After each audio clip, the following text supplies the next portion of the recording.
नमस्ते, दीपज्योति क्रिएशन में आपका हार्दिक स्वागत है। आज मैं आपके सामने कुकिंग वीडियो नहीं, फेस्टिवल व्लॉग लेकर आई हूँ। मैंने सोचा पहली बार व्लॉग कर रही हूँ तो भगवान से शुरू करूँ। आज मैं थोड़ी जल्दी उठी हूँ। उठकर घर का साफ़ सफाई कर मैंने घर का काम थोड़ा कर लिया है और यहाँ पर मैं पूजा कर रही हूँ। पूजा करने के बाद हम त्यौहार के दिन बनाने वाले डिश की तरफ जाएंगे। पहले हम पूजा ख़त्म कर लेते हैं। आज है वट पौर्णिमा। वट पौर्णिमा महाराष्ट्र में मनाया जाता है। महाराष्ट्र के हर घर में हर सुहागिन वट पौर्णिमा मनाते हैं। ज्येष्ठ मास में आता है वट पौर्णिमा। आज है वट पौर्णिमा। कहा जाता है कि वट पौर्णिमा 2 बार बनाया जाता है, अमावस्या और पूर्णिमा को। कुछ राज्यों में अमावस्या को बनाया जाता है और कुछ राज्यों में पूर्णिमा के दिन बनाया जाता है।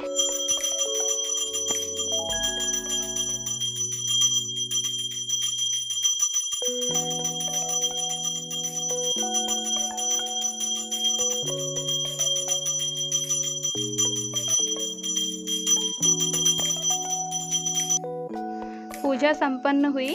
देखिए, अब मैं जाती हूँ खाना बनाने। त्यौहार के दिन कुछ अलग खाना बनता है हमारे घर में। महाराष्ट्रियन में हर त्यौहार के दिन पूरन पोली बनाया जाता है, इसलिए मैं भी पूरन पोली बना रही हूँ। यहाँ मैंने पानी गरम कर लिया है और पानी गरम करके उसमें मैंने चना दाल डाल लिया है। डालकर मैं इसे पका लूँगी। पूरा प्रोसेस तो आज मैं नहीं दिखा रही हूँ, थोड़ा थोड़ा ही मैं दिखाती हूँ आपको। अगर आपको रेसिपी चाहिए तो मुझे प्लीज़ कमेंट करिए, मैं अलग से वीडियो बनाकर आपको ज़रूर डालूँगी। आप तब देख सकते हैं, देखकर बना सकते हैं। देखिए, मैंने यहाँ पर चना दाल को पकने के लिए रख दिया है। और त्यौहार के दिन पूजा करने से पहले हम गैस स्टोव का पूजा भी कर लेते हैं। मैंने भी पहले गैस स्टोव का पूजा कर लिया है। अगर चूल्हा रहता है तो उसका भी पूजा कर ही त्यौहार का खाना बनाना शुरू करते हैं। यहाँ पर मैं अभी बैंगन की भाजी बना रही हूँ। देखिए, कुछ डिटेल में नहीं दिखा रही हूँ मैं आज आपको, थोड़ा थोड़ा क्लिप्स मैंने आपको दिखाया है। ये मेरा पहला व्लॉग है। कैसा बनाना है, क्या बनाना है, मुझे नहीं पता, इसलिए मैंने कोशिश की है कि थोड़ा थोड़ा क्लिप मैं आपको दिखाऊं और अच्छे से थोड़ा सा एक्सप्लेन भी हो जाए। देखिए, यहाँ पर मैंने बैंगन की भाजी, हम इसे बैंगन की भाजी कहते हैं। बैंगन की भाजी बहुत सी सिंपल सी बनाया जाता है और बहुत सारे मसाले और अदरक लहसुन का पेस्ट वगैरह डालकर नहीं बनाते हैं, क्योंकि हम जब पूरन पोली खाते हैं उसके साथ साइड में चटने के लिए ये भाजी बनाया जाता है। यहाँ पर मैं बना रही हूँ कटाची आमटी। आज मैं मेरे सारे डिशेस के नाम आपको मराठी में ही बताऊंगी, क्योंकि आज हम फेस्टिवल साजरा कर रहे हैं तो सब मराठी में ही इसका नाम मुझे आ रहे हैं, इसलिए मैंने मराठी में बताना सही लगा मुझे, इसलिए।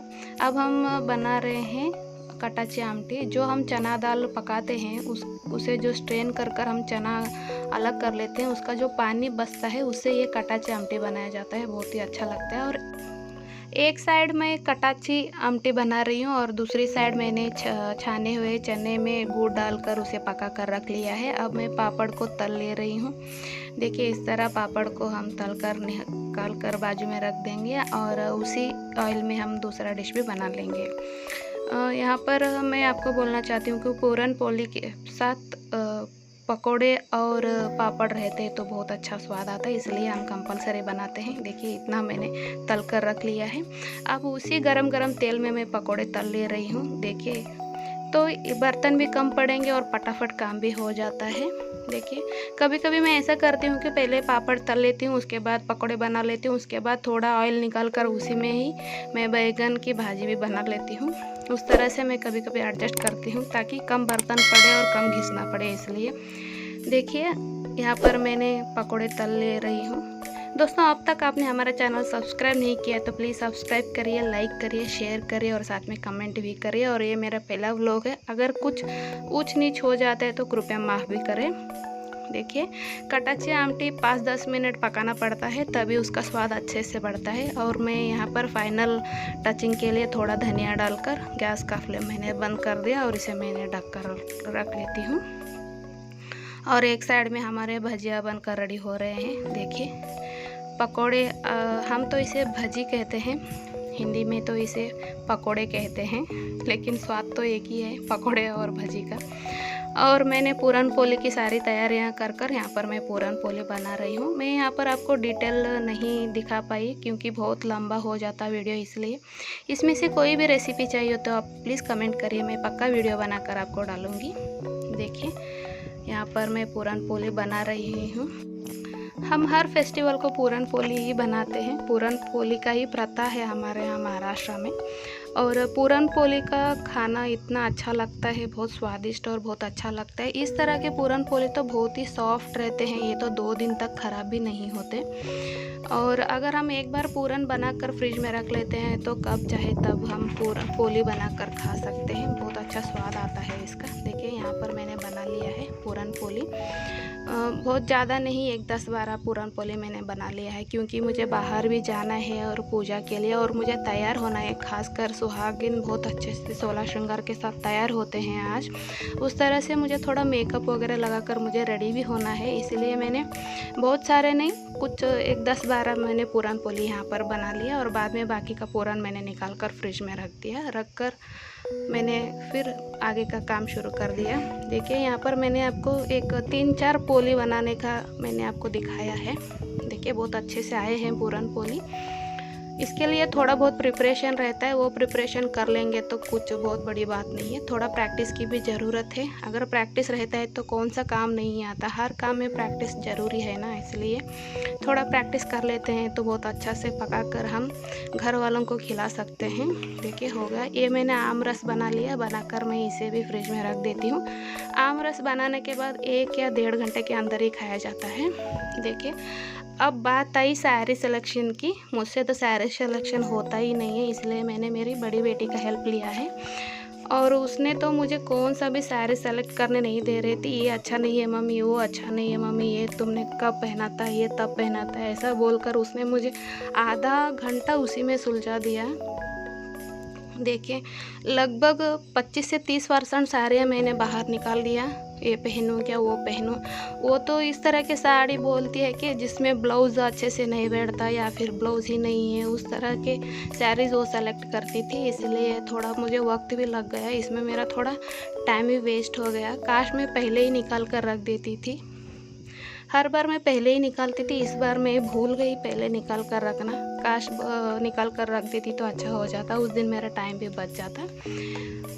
वो बोलती है कि ये पहनो मम्मी, वो पहनो मम्मी, ये मत पहनो मम्मी, वो मत पहनो, ये बहुत लाल है मम्मी, ये पिंक है मम्मी, ऐसा बोलकर उसने जल्दी सेलेक्ट ही नहीं करने दिया। मैं तो ये लाल वाला पहनना चाहती थी लेकिन उसे पसंद नहीं है। वो बोल रही है लाल बहुत अच्छा नहीं दिखेगा मम्मी, लास्ट टाइम आपने डार्क पिंक पहना था, वो ये सेम ही हो जाएगा, फ़ोटो सब सेम ही आ जाएंगे, इसलिए ये साड़ी उसने मना कर दिया पहनने से। फिर मैंने सोचा ये पहनो। वो बोलती है मम्मी आपने बर्थडे के दिन यही पहना था तो ये मत पहनिए। ठीक है, फिर हमने निकाला, वो निकाला, ये निकाला, बहुत सारी साड़ियाँ मैंने बाहर निकाली और सेलेक्ट ही नहीं हो पा रहा था। फिर लास्ट में मैंने उसे कहा फिर आप ही एक सेलेक्ट कर कर मुझे दे दो, जो वो कहेगी मैं वही पहनूंगी। तो मैंने उसे बोला तुम ही सेलेक्ट कर दो और सेलेक्ट कर कर मुझे बताओ, अगर ब्लाउज़ ठीक है तो मैं वही पहनूंगी। मैंने बहुत सारी साड़ियाँ निकाल कर उसे दिखाई लेकिन उसे कोई साड़ी पसंद ही नहीं आती। वो नहीं ये नहीं बोल के उसने लगभग मेरे बहुत सारी साड़ियाँ मैंने बाहर निकाली और बाद में रखने के लिए भी मुझे टाइम पड़ा। देखिए और मैं तो निकाल कर थक गई। मैंने तो उससे पूछा तो उसने एक साड़ी सेलेक्ट कर कर मुझे दिया, वो भी थोड़ा पिंकिश में ही था, लाइटली पिंक और सैफरन कलर कॉम्बिनेशन में है थोड़ा। फिर मैंने वो सेलेक्ट कर लिया और मैं साड़ी पहन कर रेडी हो गई। ये मेरा हेयर स्टाइल मेरी बड़ी बेटी ने ही किया है।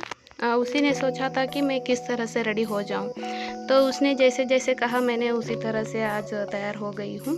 देखिए मैंने सिंदूर लगाया और गर्मी भी थोड़ा ज़्यादा थी तो बहुत पसीना आ रहा था। मेरा हेयर स्टाइल कंप्लीट हो गया है और मैंने अच्छे से साड़ी भी पहन कर रेडी किया है। और मेरी साड़ी पहनने में मेरे हस्बैंड और मेरे बेटी दोनों ने मुझे हेल्प किया पिन्स वगैरह लगाने में। देखिए और यहाँ पर मैं कॉम्पैक्ट लगा रही हूँ क्योंकि मैं और थोड़ा वाइट लगूँ और थोड़ा गोरी लगूँ इसलिए। और अब मैंने बहुत सारा कॉम्पैक्ट भी लगाया अपने मुंह पे। देखिए यहाँ पर फिर नेक को भी लगाया। अब मेरे बेटी बोल रही थी मम्मी एक एक आइटम दिखा कर ये करो, लेकिन मुझे उतना ये नहीं मिला, टाइम भी नहीं है मुझे। मैंने कहा अब देर हो जाएगी, फटाफट हम रेडी होकर निकलेंगे। तो मैंने थोड़ा हाइलाइटर से थोड़ा मैंने मेरे साड़ी मैचिंग थोड़ा ये मैंने कर लिया, आँखों के ऊपर थोड़ा हाईलाइट किया है। देखिए इस तरह से। अगर आपको वीडियो पसंद आती है तो प्लीज़ लाइक करिए और शेयर करिए और सब्सक्राइब करना ना भूलिए दोस्तों, और एक लाइक बटन तो बनता ही है। देखिए इस तरह से।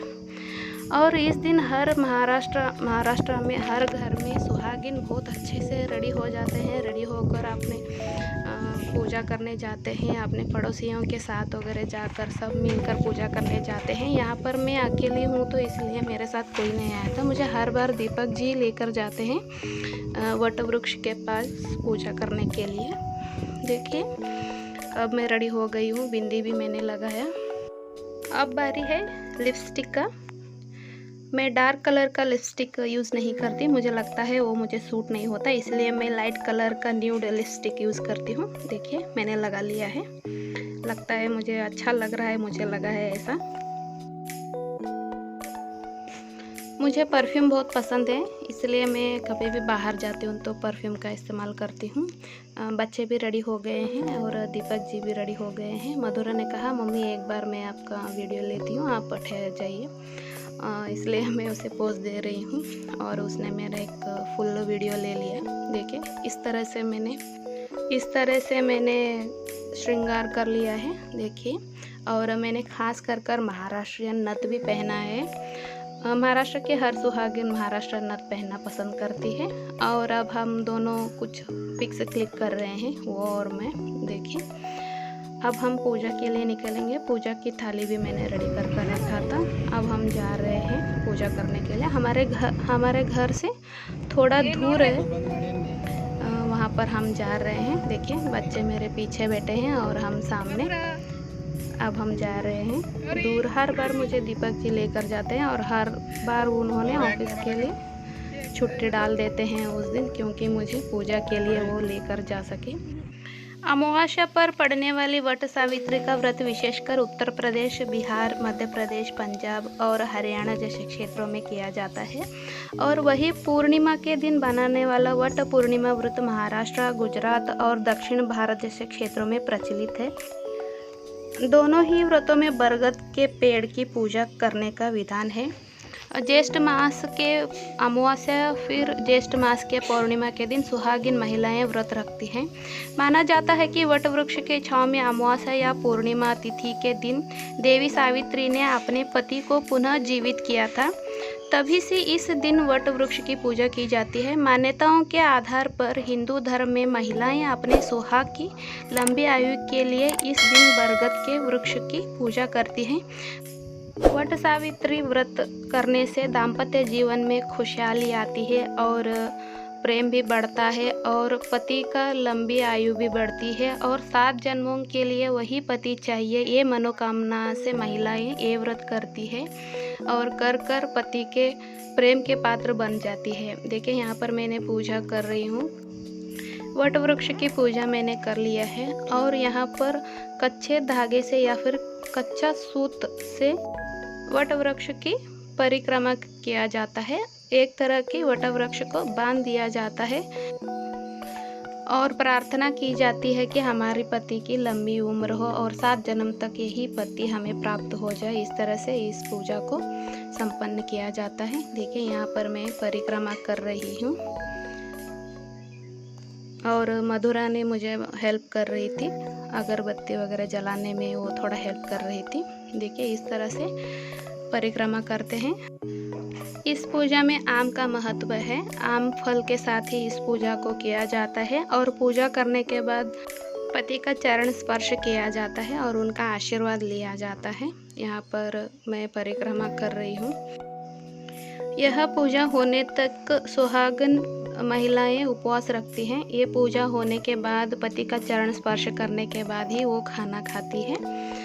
देखिए यहाँ पर मैंने परिक्रमा कर लिया है।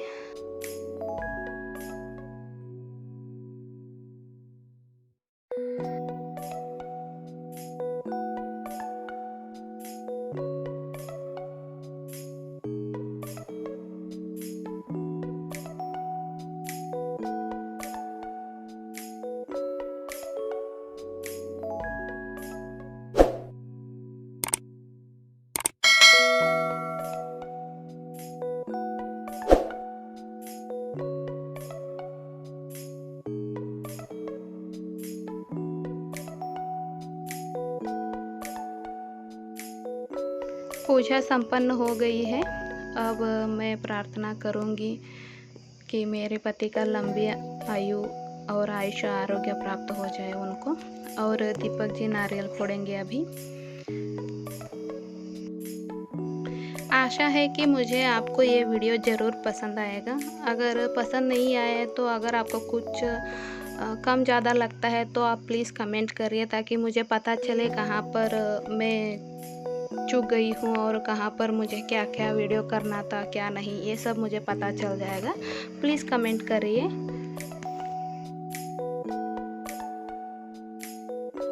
पूजा होने के बाद सुहागिन को गोद भरा जाता है, लेकिन यहाँ पर सुहागिन नहीं थे तो मैंने मेरे दोनों बच्चों की गोद भर दिया। और कहते हैं बच्चे भी भगवान ही होते हैं, और ख़ासकर जब कन्याएं रहते हैं उनका आशीर्वाद भी फलित होता है। और हमने पूजा समाप्त किया। सामने ही एक पार्क था तो हमने वहाँ पर कुछ हमारे पिक्स भी क्लिक कर दिए। अब हम घर लौट आए हैं। अब मैंने आज जो जो भी बनाया है वो सर्व करती हूँ। ये मैंने आम रस बनाया है, और पूरन पोली आम रस का कॉम्बिनेशन बहुत अच्छा रहता है, बहुत बढ़िया रहता है। और ये है कटाची आमटी, इसे भी मैंने सर्व किया है। देखिए, अब मैं इसमें डाल रही हूँ राइस। ये पूरन पोली, और ये है पकोड़े, देखिए। और ये है बैंगन का भाजी, देखिए। अब मैं इसमें रखूँगी तला हुआ पापड़, देखिए। ये है हमारा आज का त्यौहार की थाली। फिर मिलेंगे और एक नई वीडियो के साथ। तब तक दीजिए अनुमति। धन्यवाद।